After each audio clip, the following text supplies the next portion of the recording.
নমস্কার, শুভ সকাল। আপনারা দেখছেন শেষের কবিতা সুন্দরবন ইউটিউব চ্যানেল।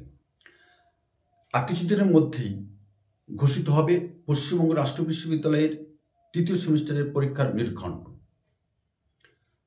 সেই কারণে এই মুহূর্তে আমরা সবাই আতঙ্কে আছি কিভাবে এই স্বল্প সময়ের মধ্যে আমরা প্রশ্নপত্রগুলো তৈরি করব। আজকে আমরা আলোচনা করব রাষ্ট্রবিজ্ঞান মাইনর সিলেবাসের অন্তর্গত একটা বিশেষ প্রশ্নটা কিন্তু তোমাদের পরীক্ষায় আসার সম্ভাবনা ব্যাপক। মার্কিন যুক্তরাষ্ট্রের সুপ্রিম কোর্টের গঠন ও কার্যাবলী। তো সেই প্রশ্ন আলোচনা করার আগে তোমাদের বলে দিই, বারাসাত অঞ্চলের মধ্যে যে সকল কলেজগুলো আছে অসংখ্য ছাত্রছাত্রী আমরা ইউটিউব চ্যানেল থেকে উপকৃত, এবং আমাদের নিউ ব্যারাকপুরে নতুন একটি স্টাডি সেন্টার হয়েছে মহাজাতি পরিষদের ঠিক সামনে ইলা অ্যাপার্টমেন্টের 4th ফ্লোরে। যদি কোনো সমস্যা থাকে তোমরা সেখানে এসে আমাদের কাছ থেকে পরামর্শ নিতে পারো বা আমাদেরকে পরামর্শ দিতে পারো।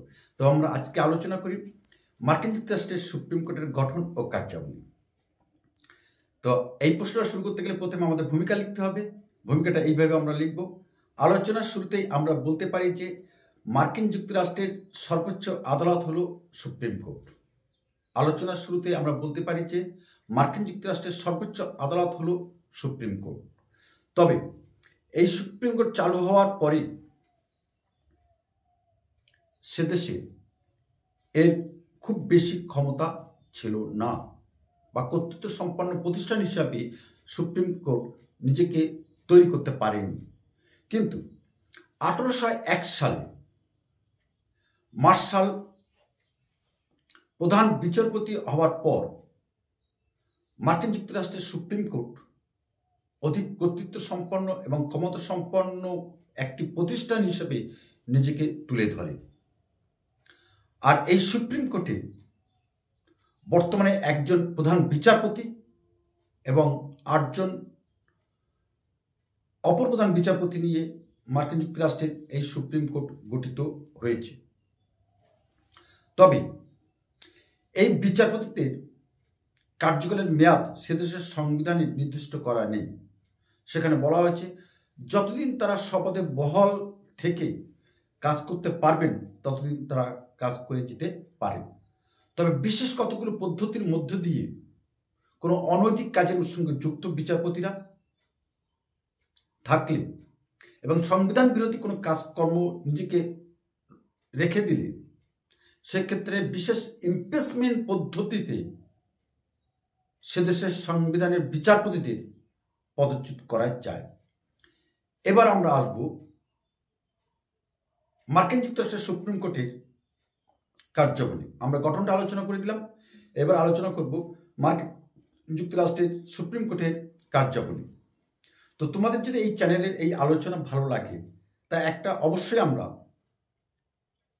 আশা করতে পারি তোমরা আমাদের পাশে থাকবে, এবং তোমার যদি ভালো লাগে তাহলে তোমার বন্ধুদের মধ্যে একটু শেয়ার করে দেবে। তোমার একটি শেয়ার আমাদের অনেক অনুপ্রাণিত করে আরেকটি ভিডিও তৈরি করার জন্য। তো এবার আমরা আসি, মার্কিন যুক্তরাষ্ট্রের সুপ্রিম কোর্টের প্রধান কাজ হলো মূল এলাকাভুক্ত কাজ। সেখানে বলা হচ্ছে সংবিধানের 302 নম্বর ধারা অনুসারে সুপ্রিম কোর্টের বেশ কতগুলি মূল এলাকাভুক্ত বিষয় আছে।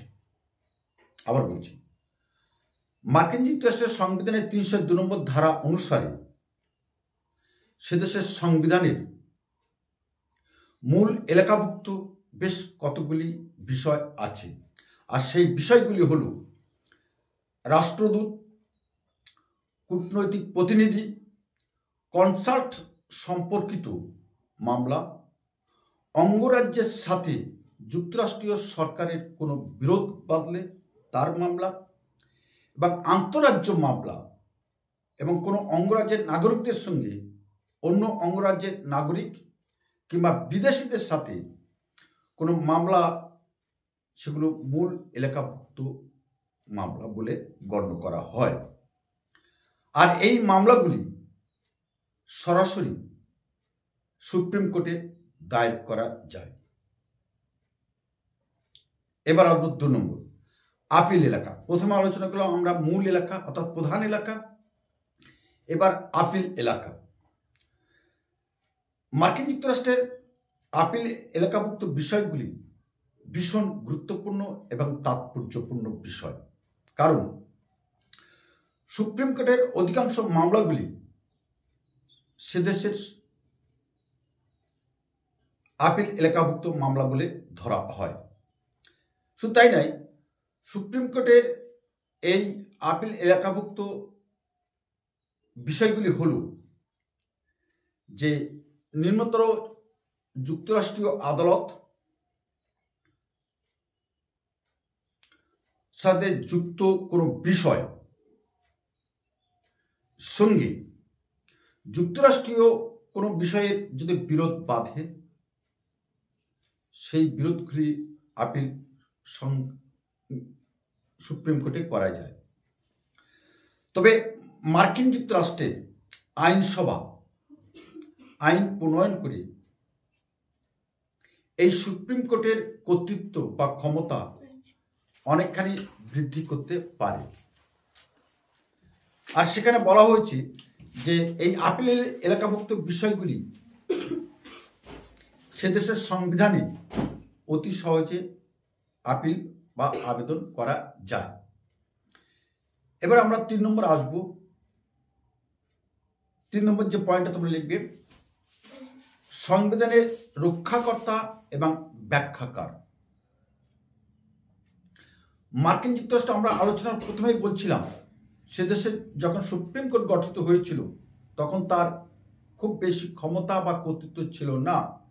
1801 সালের পর থেকে সে দেশের সুপ্রিম কোর্টের ক্ষমতা এবং কর্তৃত্ব অধিক পরিমাণে প্রসার লাভ করে।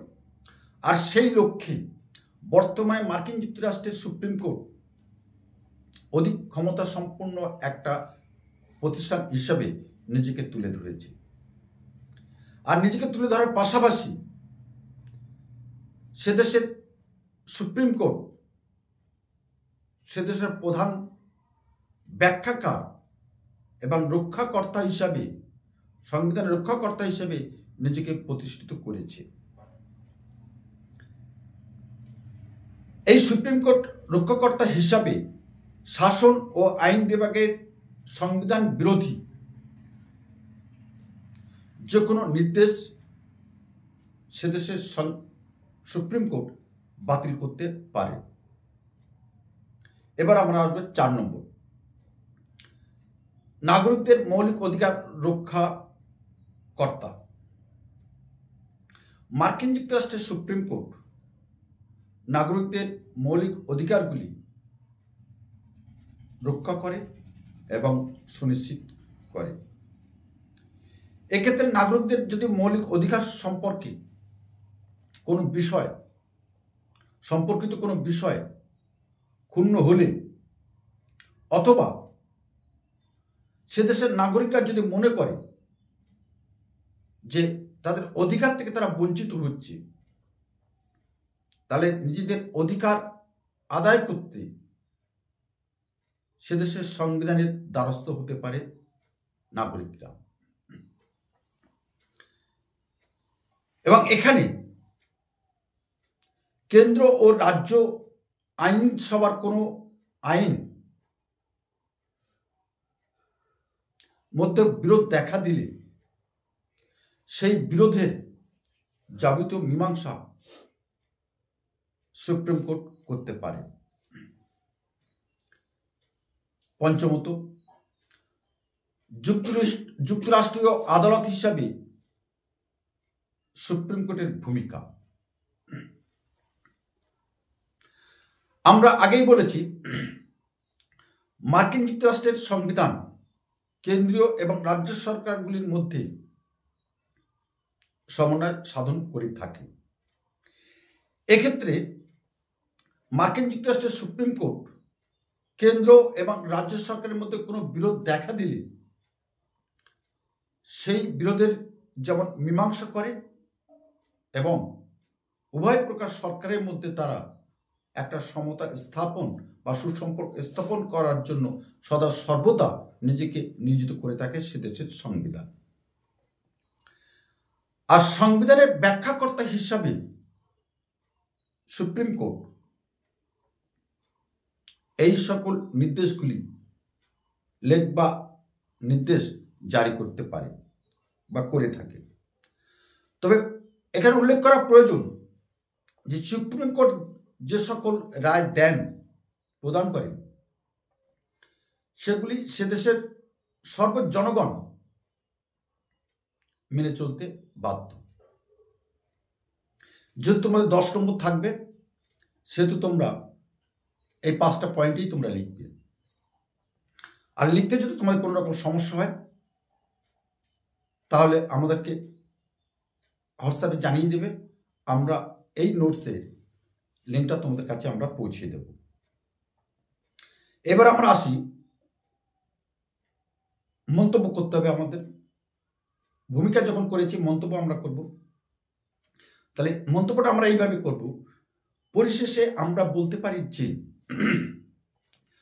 মার্কিন যুক্তরাষ্ট্রের সুপ্রিম কোর্ট সে দেশের আপামর জনসাধারণের, এমনকি আইন বিভাগ, বিচার বিভাগ এবং শাসন বিভাগ এর প্রধান ব্যাখ্যাকর্তা, একটা চালিত শক্তি। চালিকা শক্তি এই কারণে আমরা বলছি, সুপ্রিম কোর্ট সে দেশের সুপ্রিম কোর্ট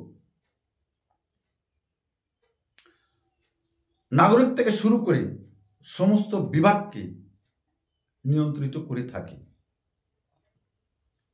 নিয়ন্ত্রণ করে থাকে জনগণকে। জনগণ যাতে সুষ্ঠুভাবে সমস্ত সরকারি পরিষেবা যাতে তারা পায় সেদিকে সুপ্রিম কোর্ট সদা সর্বদা নজর রাখে। আর এইভাবে সে দেশের সুপ্রিম কোর্ট জনজীবনের উপর এক গভীরভাবে প্রভাব বিস্তার করে অধিক ক্ষমতা সম্পন্ন প্রতিষ্ঠান হিসেবে সে দেশের সংবিধান নিজেকে সে দেশের এবং বিশ্বের দরবারে তুলে ধরেছে। ঠিক উপসংহারটি এইভাবে তোমরা শেষ করবে। তো আজকে আমরা আলোচনাটা এখানে রাখি, আবার পরবর্তী ভিডিও কোনো একটা বিষয় নিয়ে নিশ্চয়ই তোমাদের কাছে আসবো। তবে মনে রেখো, এই প্রশ্নটা কিন্তু আগামী পরীক্ষার ক্ষেত্রে তোমাদের কাছে ভীষণ গুরুত্বপূর্ণ। আর গুরুত্বপূর্ণ বলেই আমরা আজকে সকালে এই প্রশ্নটা আলোচনা করে দিলাম। আশা করি তোমাদের মনোপ্রীত হয়েছে এবং এইভাবে তোমরা তৈরি করলে অনেকটা এগিয়ে যেতে পারবে। এই আশা প্রত্যাশা নিয়ে আজ আমরা এখানে শেষ করলাম। নমস্কার।